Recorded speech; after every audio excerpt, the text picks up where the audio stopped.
اللہ تبارک و تعالی نے ذکر فرمایا ہے جن جانوروں کی قربانیاں ہو سکتی ہیں۔ اللہ تبارک و تعالی نے فرمایا ثمانیۃ ازواج، وہ 8 جوڑے ہیں۔ من الضأن اثنین، 2 تو ہیں دمبے کی قسم سے، دمبا اور دمبی۔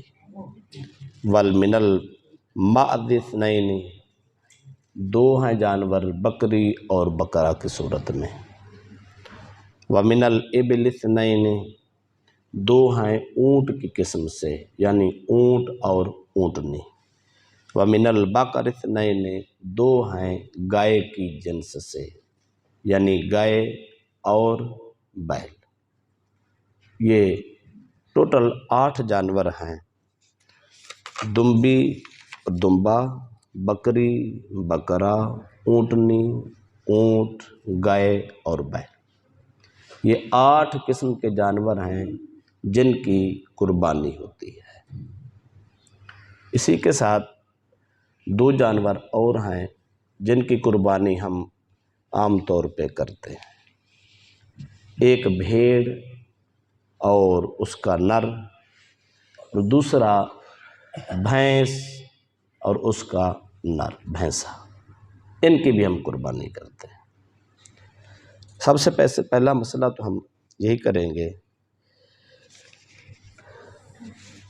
کہ یہ جو اللہ تبارک و تعالی نے جوڑے بیان کیے ہیں، ان میں بھینس کا مسئلہ بھی اختلافی ہے۔ ہمارے اس علاقے میں بھینس کی قربانی بہت کم ہے، لیکن جنوبی پنجاب میں اور لاہور سے آگے آپ جائیں تو بھینس کی قربانی کثرت سے کی جاتی ہے۔ فی زمانہ مقلدین اور غیر مقلدین کے کچھ احوال و اختلاف کی وجہ سے یہ مسئلہ معرکۃ الآراء ہے اور ضروری ہے۔ اونٹ کی نر ہو یا مادہ، اس کی قربانی میں کوئی اختلاف نہیں۔ گائے نر ہو یا مادہ، اس کی قربانی میں کوئی اختلاف نہیں۔ بکرا اور بکری کی قربانی میں کوئی اختلاف نہیں۔ دمبا اور دمبی کی قربانی میں کوئی اختلاف نہیں۔ بھیڑ اور اس کے نر میں یہ بھی کثرت سے کی جاتی ہے، اس کو دمبے میں شمار کیا جاتا ہے، حالانکہ بھیڑ کا تذکرہ نہ قرآن میں ہے نہ حدیث میں۔ دمبے کا ذکر موجود ہے، بھیڑ کا کہیں ذکر موجود نہیں، لیکن کثرت سے کی جاتی ہے، اعتراض بھی نہیں کرتے۔ بھینس، اس کا نہ قرآن میں ذکر ہے نہ حدیث میں ذکر ہے، لیکن اس کی قربانی کی جاتی ہے۔ اس مسئلے میں اختلاف ہے، تو سب سے پہلے مسئلہ ہم یہ پڑھتے ہیں کہ کیا بھینس کی قربانی کس تناظر میں کی جا سکتی ہے۔ یاد رکھ لیں، کوئی بھی مسئلہ ہو اس کے جوابات 2 طرح کے ہوتے ہیں، ایک عقلی جواب ہوتا ہے اور ایک نقلی جواب ہوتا ہے۔ عقلی جواب کا مطلب یہ ہوتا ہے انسان کی جو عام بات سمجھ میں آتی ہے، عقل تسلیم کرتا ہے، اس کے مطابق جواب ہوتا ہے۔ پہلے میں عقلی جواب دیتا ہوں، اس کے بعد نقلی سے مراد ہم ایک اصل اور غیر اصل کی بات نہیں ہوتا۔ نقلی کا مراد ہماری اصطلاح فقہا میں قرآن اور حدیث نقل کرنا، اجماع و قیاس نقل کرنا، اصول و دلیل نقل کرنا۔ تو پہلی بات یہ ہے، بھینس کا جانور جو ہے وہ گائے کی جنس سے شمار ہوتا ہے۔ جو حکم گائے کا ہے یا بیل کا ہے وہی حکم بھینس اور بھینسے کا ہے۔ عقلی دلیل کیا ہے؟ جیسے 4 ٹانگیں گائے کی ہیں ویسے ہی 4 ٹانگیں بھینس کی ہیں۔ گائے اور بھینس ٹانگیں دونوں کی برابر، اس کے بھی 2 کان ہیں، ان کے بھی 2 کان ہیں، اس کے بھی 4 تھن ہوتے ہیں، اس کے بھی 4 تھن ہوتے ہیں، اور اس کی ساخت بھی ایک جیسی ہے، اس کی ساخت بھی جسم ایک جیسا ہے۔ گوشت گائے کا بھی کھایا جاتا ہے، گوشت بھینس کا بھی کھایا جاتا ہے، دودھ گائے کا بھی پیا جاتا ہے، دودھ بھینس کا بھی پیا جاتا ہے۔ گائے کے دودھ سے مکھن بنایا جاتا ہے اور استعمال کیا جاتا ہے، بھینس کے دودھ سے بھی مکھن بنایا اور استعمال کیا جاتا ہے۔ گائے کے دودھ سے بھی لسی بنتی ہے، سب حلال سمجھتے ہیں اور کھاتے پیتے رہتے ہیں، اور بھینس کے دودھ سے بھی لسی بنتی ہے اور سب استعمال کرتے ہیں۔ یہاں تک کسی کا اختلاف، صرف رنگ کا فرق ہے۔ گائے کے جانور کا رنگ اور ہے، بھینس کا تھوڑا سا رنگ اور۔ لہذا جب ساری چیزیں ایک جیسی ہیں، رنگ کے بدلنے میں کیا ہوگا؟ کوئی فرق نہیں پڑتا، رنگ بدلتے رہتے ہیں۔ لہذا جو حکم گائے پہ لگے گا وہی حکم بھینس پہ لگے گا۔ دوسری بات، زکوٰۃ کے مسائل پڑھیں، اس مسئلے میں کسی کا اختلاف نہیں، جو مسائل زکوٰۃ گائے کے ہیں وہی بھینس کے ہیں،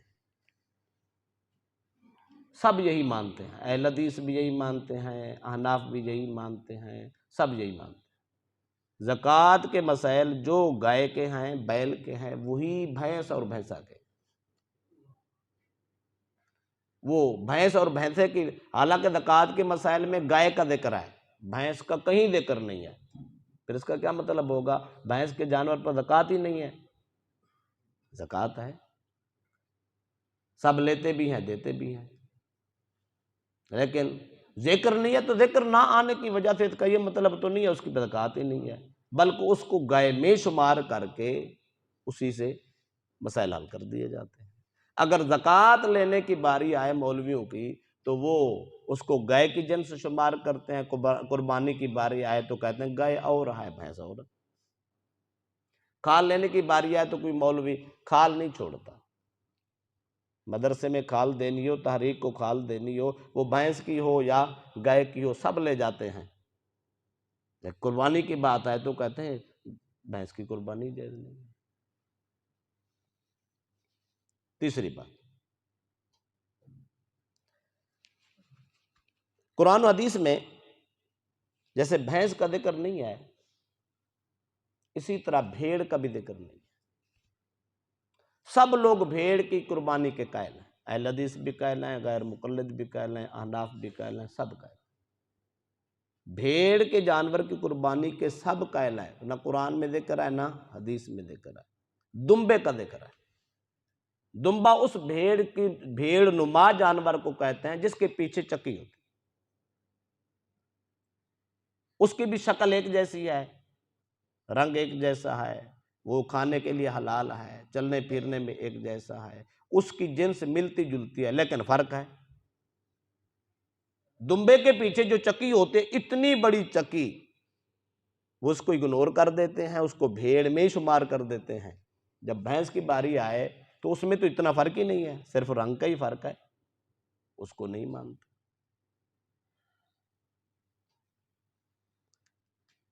لہذا اس کا مطلب یہ نکلا، یہ ساری عقلی دلیلیں تھیں، اس کا مطلب یہ نکلا جو حکم گائے کا ہے وہی بھینس کا ہے۔ اگر کوئی آدمی گمراہ کرنے کی کوشش کرے تو کم از کم اس مسئلے سے آگاہی ہونی ضروری ہے۔ نمبر 2، نقلی دلیل قرآن اور احادیث، اجماع و سنت سے اور قیاس۔ ہمارے ہاں جو دین کے اصول اور مسائل ہیں وہ 4 چیزوں سے حل ہوتے ہیں۔ سب سے پہلے قرآن سے، قرآن میں نہ ملے تو حدیث سے، حدیث میں نہ ملے تو اجماع امت سے، اجماع امت سے نہ ملے مسئلہ تو پھر قیاس سے۔ جو ریزن وہاں پایا جاتا ہے وہی دوسری چیز میں پایا جائے تو اسی کو سیم کر دیتے، اس کو قیاس کہتے ہیں۔ یہ 4 اصول ہیں شریعت۔ ہم دیکھتے ہیں قرآن میں بھینس کا ذکر نہیں ہے تو کوئی حرج نہیں، ہر چیز کا قرآن میں ذکر نہیں ہوتا۔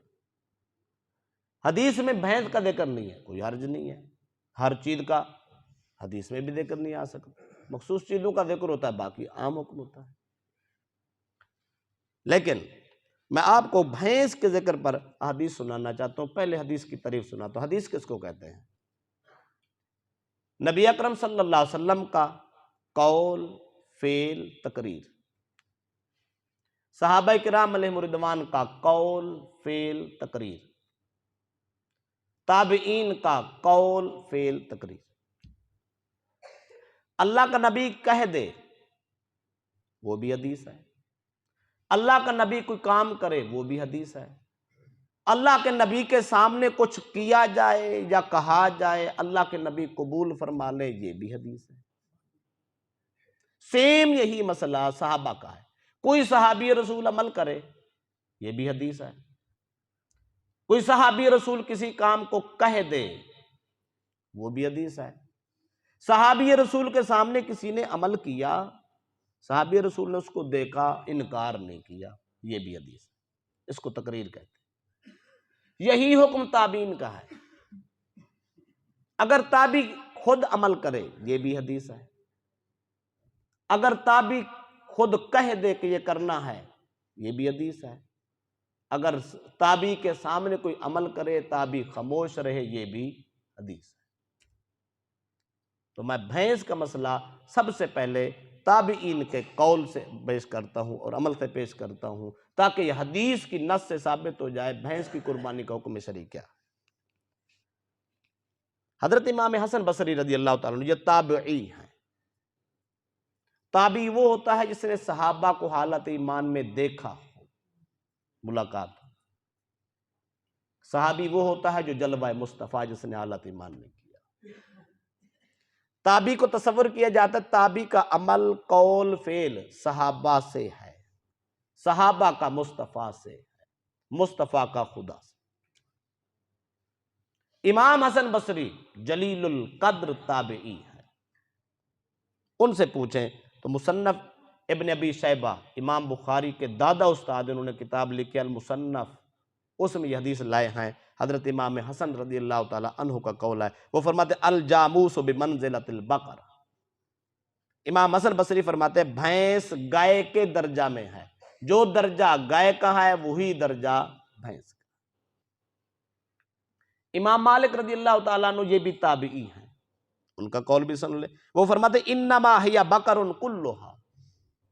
امام مالک فرماتے ہیں بھینس ٹوٹل گائے ہی ہے، جو حکم گائے کا ہے وہی حکم بھینس کا ہے۔ لہذا یہ تابعین کا قول حدیث ہے، حدیث سے ثابت ہو گیا جو گائے قربانی ہو سکتی ہے تو بھینس بھی قربانی ہو سکتی ہے، اس میں کوئی دوسری رائے نہیں ہے۔ اس کے بعد آتا ہے اجماع، امت کے علماء کا اجماع، اتفاق ہو جانا کسی مسئلہ پر۔ اس پر دلیل میں دیتا ہوں، اجماع امت پر جو ہے کتاب الاجماع ابن المنذر، امام ابن المنذر نے کتاب لکھی ہے، اس میں یہ حدیث موجود ہے۔ وہ فرماتے ہیں وَأَجْمَعُوا عَلَىٰ أَنَّ حُکْمَ الْجَامِي سے حُکْمُ الْبَقَرِ۔ وہ فرماتے ہیں امت کے تمام ائمہ کا اجماع اور اتفاق ہے اس بات پر جو حکم گائے کا ہے وہی حکم بھینس کا۔ اجماع امت سے ثابت ہو گیا۔ نمبر 3 قیاس ہوتا ہے۔ حضرت امام سفیان ثوری رحمۃ اللہ تعالیٰ علیہ قیاس کا ذکر فرماتے ہیں، اس کو مصنف عبد الرزاق میں، یہ عبد الرزاق بھی امام بخاری و مسلم کے دادا استاد ہیں، انہوں نے اپنی کتاب میں یہ قول لکھا امام سفیان ثوری رضی اللہ تعالیٰ عنہ کا۔ وہ فرماتے ہیں تحسب الجوامیس مع البقر، بھینسوں کو گائے کے ساتھ شمار کیا جاتا ہے، زکوٰۃ کے مسائل میں، کھانے پینے کے مسائل میں، اس کے گوشت کے سارے مسائل میں جیسا حکم گائے کا ہے وہی حکم بھینس کا۔ حدیث سے ثابت ہو گیا، اجماع امت سے ثابت ہو گیا، قیاس شرعی سے ثابت ہو گیا۔ کچھ لوگ قیاس کو نہیں مانتے، جو لوگ قیاس کو نہیں مانتے ان کا فرض بنتا ہے پھر قرآن پیش کرے۔ قرآن میں کہیں یہ ذکر نہیں آیا، کہیں اللہ پاک نے آیت نازل کی ہو کہ بھینس کی قربانی نہیں ہو سکتی۔ جو قیاس نہیں مانتے پھر وہ قرآن پیش کریں، اگر قرآن نہیں پیش کر سکتے تو پھر حدیث پیش کریں۔ اللہ کے نبی نے کہا ہو کہ بھینس کی قربانی نہیں ہو سکتی، نہیں فرمایا، کوئی ایک حدیث ہی نہیں۔ لہذا جن کے پاس قرآن نہیں ہے، حدیث نہیں ہے، تیسرے نمبر پہ کیا ہے، پھر ان کو چاہیے کیا کرے، اجماع امت مان لیں یا قیاس مان لیں، بات ختم ہو جاتی۔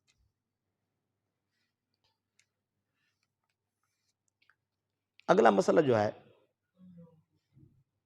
وہ جانوروں کی عمر کے بارے میں، جن جانوروں کی ہم نے قربانی کرنی ہے ان جانوروں کی عمر کتنی ہونی چاہیے۔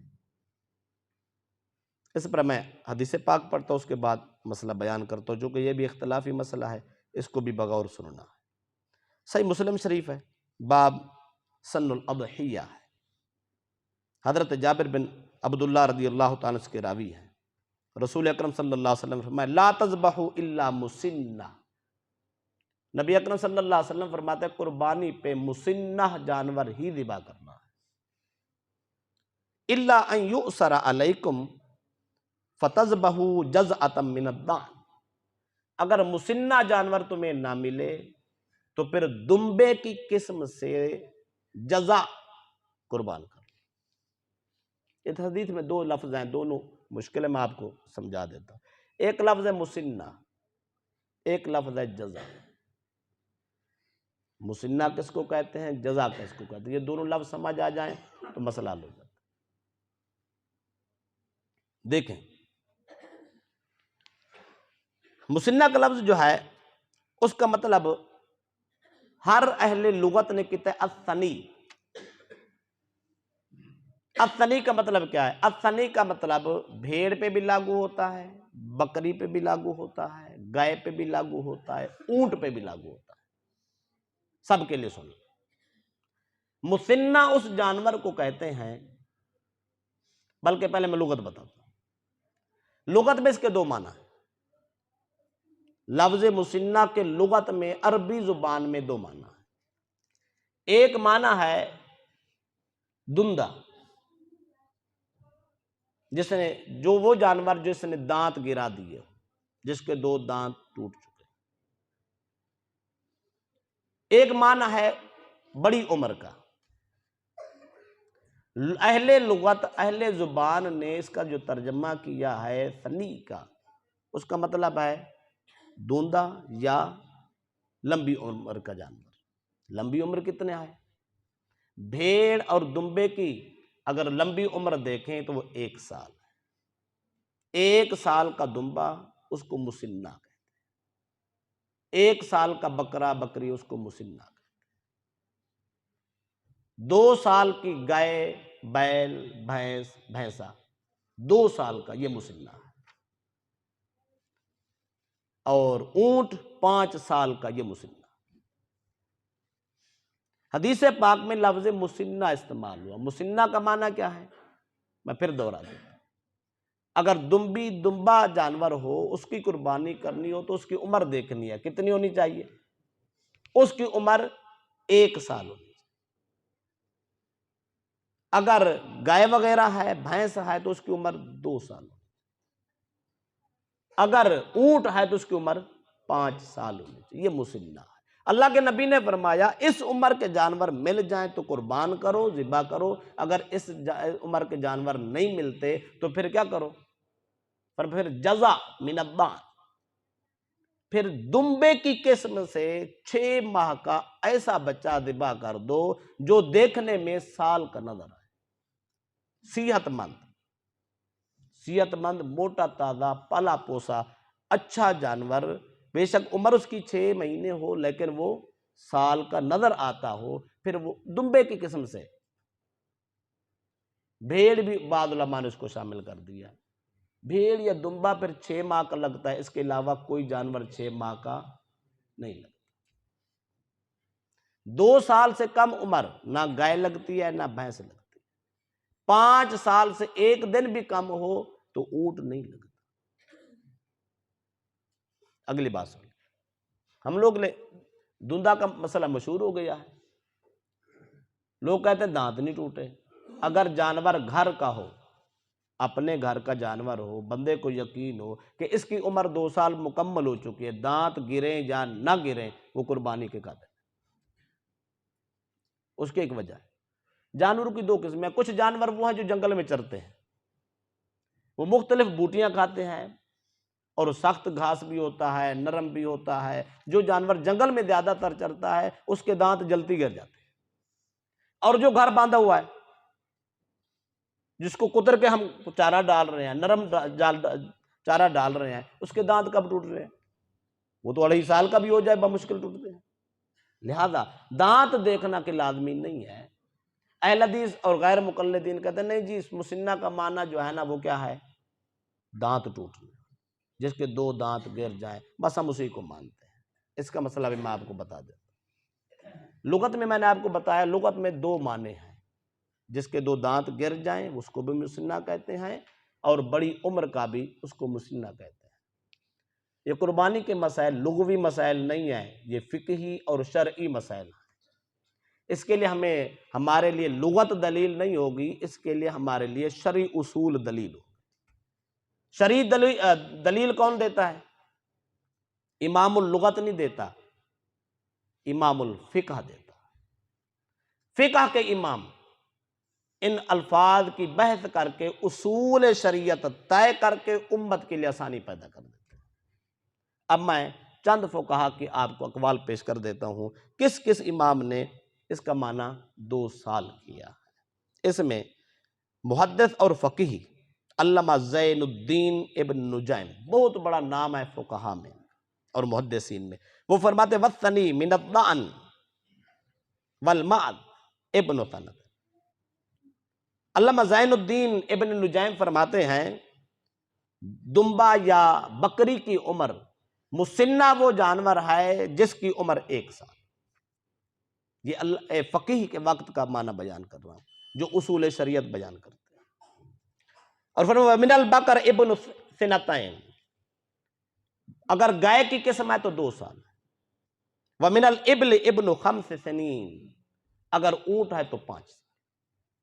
یہی الفاظ بہت بڑے فقیہ ہیں، مشہور محدث اور فقیہ ہیں، علامہ ابو الحسن حسین القدوری، بہت بڑا فقہ کا امام ہے، اس نے بھی یہی معنی کیا۔